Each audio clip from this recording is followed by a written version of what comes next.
Hello hello guys, আমি কিশোরে আনছি।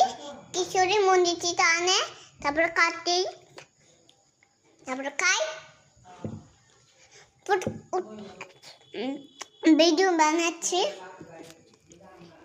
এখানে পটল ভাজি, এটা পটল ভাজি না, আলু সিদ্ধ, এটা পটল ভাজি, গাজর সব আছে, আলু ভাজি, বেগুন ভাজি, এটা মিষ্টি কুমড়া।